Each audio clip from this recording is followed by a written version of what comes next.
తెలుసుకోవాలి. ప్రకృతి కూడా మొర్రపెట్టిద్ది, ప్రకృతి స్పందించిద్ది. ఉదాహరణకి నీతిమంతుడైన యేసు రక్తము భూమి మీద చిందినప్పుడు భూమి భూకంపానికి గురైంది, భూమి కంపించింది. యేసు శిలువలో ప్రాణం పెట్టినప్పుడు కొండ శిలలు బద్దలైనాయి.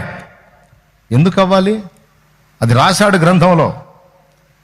కొండ శిలలు ఎందుకు బద్దలవ్వాలి? భూమి ఎందుకు కంపించాలి? సూర్యుడు ఎందుకు మరుగైపోవాలి? చంద్రబింబం ఎందుకు రక్తవర్ణమైపోవాలి? పట్టపగలు మిట్ట మధ్యాహ్నం 3 మధ్యరాత్రిలాగా చిక్కటి చీకటి ఎందుకు కమ్మేయాలి? అంటే మానవాళి పాప పరిహారార్థమై చిందింపబడిన పరిశుద్ధ పవిత్ర రక్తము సాక్షాత్తు దైవ రక్తము. దైవ రక్తం ఎప్పుడైతే భూమి మీద చిందించబడిందో, మానవాళి పాప పరిహారార్థమై దైవ కుమారుడు తన ప్రాణమును అర్పించాడో, ఆయన ప్రాణార్పణముకు మనుషులలో భక్తులైన వారి హృదయాలు ద్రవించాయి.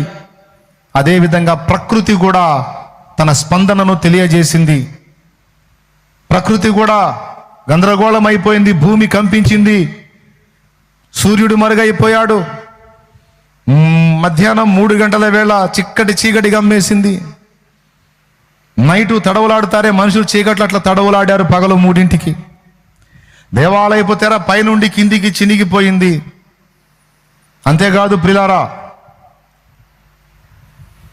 శిలలు బండలు బ్రద్దలైనాయని రాసుంది, భూమి కంపించిందని రాసుంది. చూస్తారా ఎక్కడ రాసుందో?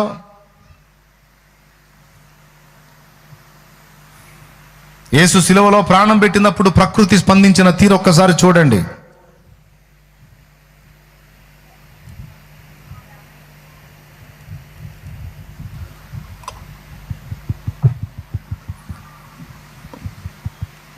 సువార్తలలో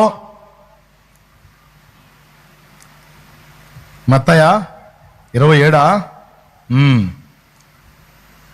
కనపడలేదా శామ్యూయల్? అప్పుడు 51 చూడండి. అప్పుడు దేవాలయపు తెర పైనుండి కింది వరకు 2గా చినిగెను, భూమి వణికెను, బండలు బద్దలాయను. అదిగోనైనా